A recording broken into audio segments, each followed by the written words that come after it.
Assalamualaikum warahmatullahi wabarakatuh. Waalaikumsalam. Jadi sebelumnya izin sama Bapak, perkenalkan saya Indah Permata Caniago.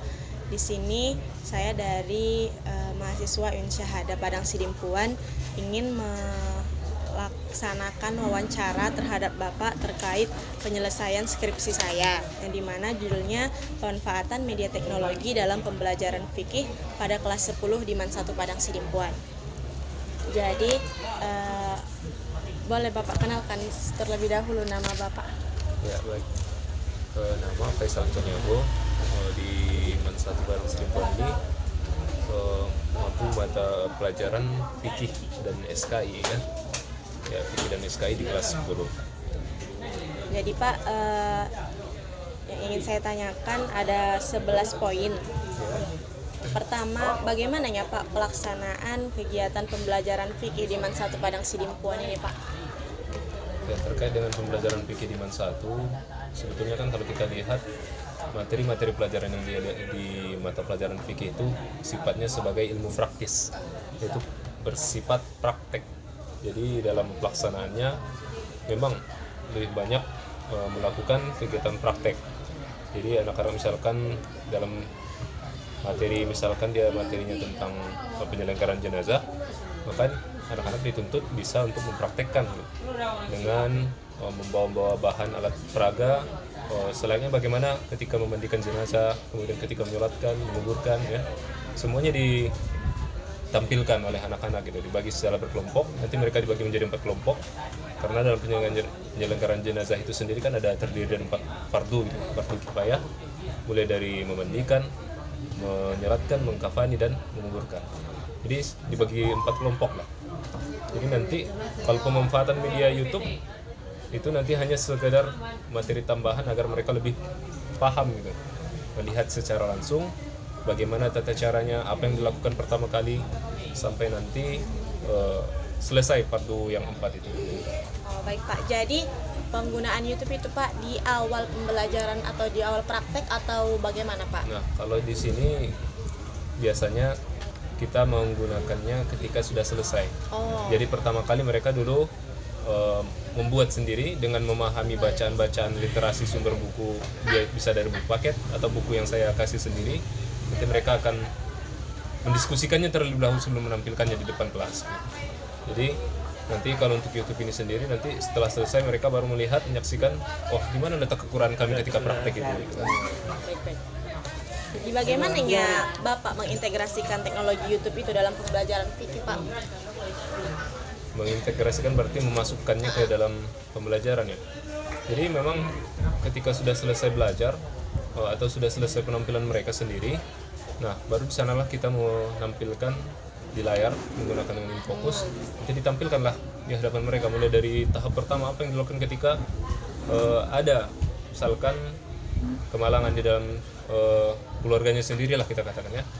Bisa jadi nanti apa yang hal pertama yang harus dilakukan gitu kan. Apakah dengan memanggil masyarakat langsung? Tidak. Yang jelasnya adalah utamakan dulu di keluarga terdekat. Iya, keluarga terdekatnya dulu dibereskanlah dulu istilahnya di sana kan. Baru nanti masyarakat baru melaksanakan penyelenggaraannya. Jadi Pak, dalam pelaksanaan tadi menggunakan YouTube itu 1 jam itu Pak Bapak gunakan atau berapa jam mata pelajaran? Yes, kalau untuk penggunaan ini biasanya untuk 1 kali pertemuan bisa. 1 kali. Berarti 2 jam gitu. Ada? Ini kan hanya menyaksikan secara langsung gitu, secara tampilan dari tutorial dari YouTube gitu kan. Ya. Jadi untuk 1 kali pertemuan cukup. Apanya alasan Bapak memilih media YouTube khususnya pada pembelajaran fikih Pak? Ya. Kalau memilih YouTube ini kadang kan kita harus memahami keadaan siswa gitu.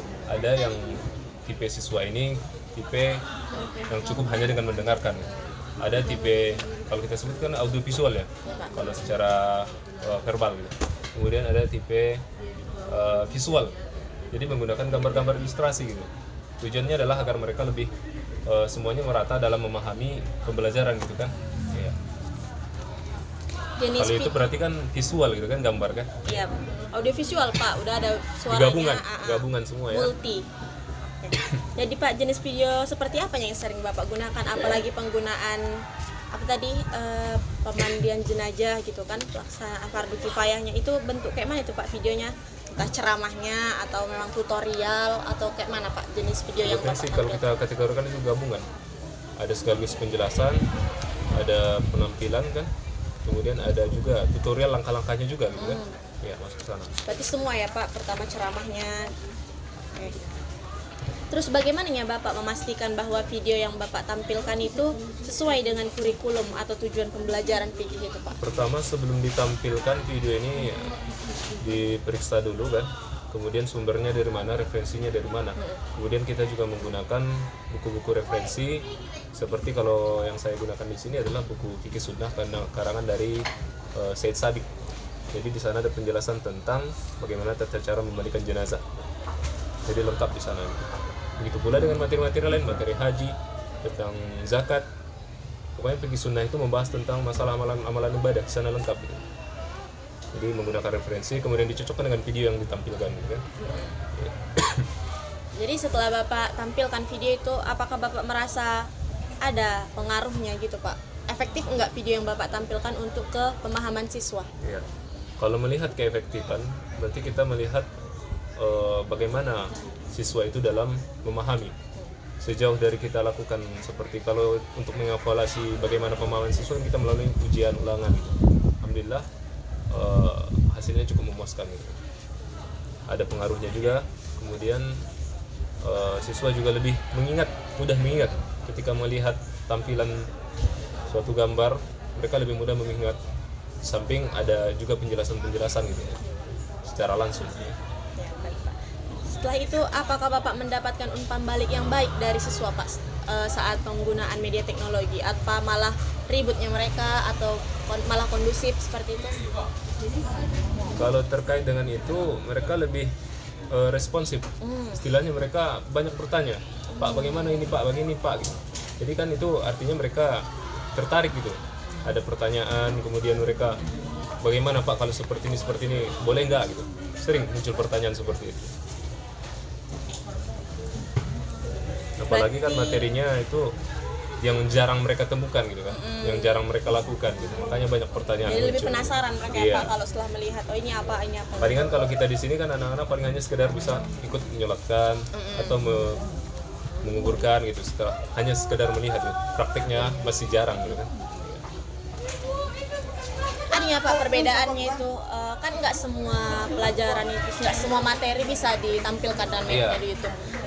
Apakah ada Pak bedanya hasil belajar siswa yang menggunakan media teknologi atau dengan yang tidak menggunakan media teknologi? Sebetulnya terkait dengan metode dan strategi ini mencocokkan dengan materi yang kita sampaikan. Misalkan dia kalau materi zakat itu tidak akan kita bisa tampilkan dengan menggunakan YouTube. Iya sih. Kalau zakat ini dia ilmu praktis. Jadi memang sistemnya harus menghafal, mengetahui bagaimana ketentuan-ketentuan. Misalkan dia kalau zakatnya tentang emas perak berapa dia kadarnya 2,5. Misalkan dia kalau harta temuan berapa kadar zakatnya harus dikeluarkan 20%. Kemudian kalau dia zakat profesi berapa disamakan dengan emas 2,5 gitu. Kan harus mereka ketahui sendiri gitu di luar kepala. Kemudian ditampilkan dengan YouTube itu kurang cocok gitu. Kalau penyelenggaraan jenazah misalkan bisa. Kemudian ada juga materi tentang haji dan umroh, itu bisa juga dengan video YouTube bisa. Jadi tergantung dengan materi apa yang kita ajarkan gitu kan, dicocokkan, medianya cocok nggak ini. Pandai-pandai kita lagi Iya, Pak sebagai guru menyesuaikan, menyesuaikan iya. ya. Sejauh yang Bapak gunakan metode YouTube atau teknologi itu Pak, apa ajanya problem yang Bapak hadapi? Kalau problemnya yang sering kita temukan ketika pembelajaran itu adalah medianya kadang kurang memadai. Ya misalkan kalau alat peraganya kurang, ya itu kadang menjadi kendala gitu kan. Kemudian kalau misalkan menampilkan video-video YouTube, misalkan ketika fokus kita dipinjam semuanya kan di sini kalau nggak salah ada 12 gitu. Sementara kelas kita sini lebih gitu kan. Jadi kadang nggak kedapatan, kadang juga sering mati lampu gitu, menjadi kendala gitu. Jadi setelah banyaknya kendala itu Pak, problem itu, kayak mana ya solusi Bapak mengatasinya itu Pak? Kalau solusinya itulah nanti kita pergunakan waktu di waktu yang bisa kita gunakan, misalkan ketika suasananya memang mendukung seperti menampilkan videonya tadi, kalau ada medianya kita praktekkan langsung. Kemudian kalau masalah alat-alat peraga itu anak-anak disuruh yang mempersiapkan, ya. Jadi apa yang kurang mereka diskusikan dulu sebelum mereka dibentuk kelompok pertama kan. Itu baru mereka mendiskusikan apa yang perlu kami bawa gitu. Misalkan terkait dengan memandikan, mereka harus melengkapi menggunakan misalkan media embernya harus ada gitu, gayung, kemudian kapur barus, air sabun, wangian kan. Itu mereka persiapkan. Jadi mereka diskusikan dulu apa yang perlu mereka bawa, kemudian kalau ada masalah atau kendala silakan laporkan sama Bapak, kita carikan solusinya. Atau nanti bisa jadi kerjasama sama kelas yang ada di sebelah, kan materinya sama. Ya. Digabung gitu Pak? Iya, bukan digabung, tapi istilahnya kalau ada alatnya yang kurang bisa konfirmasi, sampaikan dulu sama teman di sebelahnya gitu, siapa yang punya gitu kan. Karena di sini memang belum ada alat lengkapnya gitu. Itu menjadi kendala juga. Patung-patungnya gitu belum ada Pak? Belum. Dulu ada tapi nggak ada, sekarang nggak ada lagi, dapat dari mana kan. Oke, yang Kadang boneka aja mereka bawa iya, gitu ya. kan. Jadi Pak, yang terakhir apanya harapan Bapak untuk penggunaan YouTube dalam pembelajaran di masa mendatang? Kalau media YouTube ini harapannya sih jadi materi tambahan saja gitu. Iya, jadi materi tambahan bagaimana agar mereka itu lebih paham materi gitu. Jadi kalau saya sendiri itu YouTube ini hanya sebagai media tambahan untuk memahami agar mereka lebih paham. Di samping fikih kan saya juga mengajar SKI. Kalau SKI kan terkait dengan sejarah. Kalau sejarah materinya biasa kita bisa menampilkan film-film yang berkaitan dengan sejarah, oleh sejarah kebudayaan Islam. Baik, mungkin itu saja Pak pertanyaan saya. Terima kasih atas waktunya. Assalamualaikum warahmatullahi wabarakatuh.